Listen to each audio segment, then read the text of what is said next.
নমস্কার, আমি সাধনা। আজকের বানাবো ভেটকি মাছের কাঁটা চচ্চড়ি। এই ভেটকি মাছের কাঁটা চচ্চড়িটা খুব সুস্বাদু হয় খেতে। প্রথমেই ভেটকি মাছের কাঁটাগুলোকে আমি ছোট ছোট করে পিস পিস করে কেটে নিয়েছি। কেটে আমি ধুয়ে নুন হলুদ মাখিয়ে নিয়েছি। আমার মাছগুলো ভালো করে নুন হলুদ মাখানো হয়ে গেছে। এদিকে গ্যাসে কড়া বসিয়ে দিয়েছি। এবার গ্যাসে তেল দিয়ে দিচ্ছি কড়ার মধ্যে। তেলটা যখন গরম হয়ে যাবে মাছগুলোকে আমি দিয়ে দিলাম। এবার কাঁটাগুলোকে আমি ভালো করে ভেজে নেব।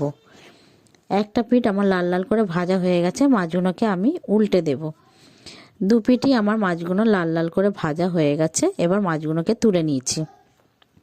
এবার ওই তেলের মধ্যেই আমি একটু কালো জিরে ফোড়ন দিয়ে আর দুটো পেঁয়াজ, বড় সাইজের পেঁয়াজ কুচি দিয়েছি আর 4টে কাঁচা লঙ্কা চিড়ে দিয়েছি। দিয়ে ভালো করে ভাজা হয়ে গেছে। এর মধ্যে 2 চামচ মতন আদা রসুন বাটা দিয়েছি। দিয়ে আদা রসুন বাটাটাও পেঁয়াজের সঙ্গে ভালো করে ভেজে নেব।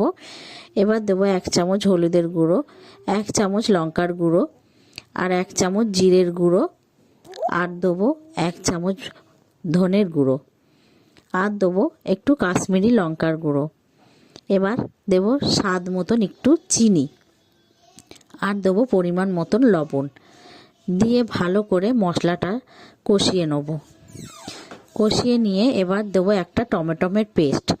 টমেটোটা একটু মিক্সিতে ঘেঁটে নিয়ে আমি দিয়ে দিয়েছি। এটাও ভালো করে কষিয়ে নিয়েছি। মশলা থেকে তেল ছেড়ে দিয়েছে।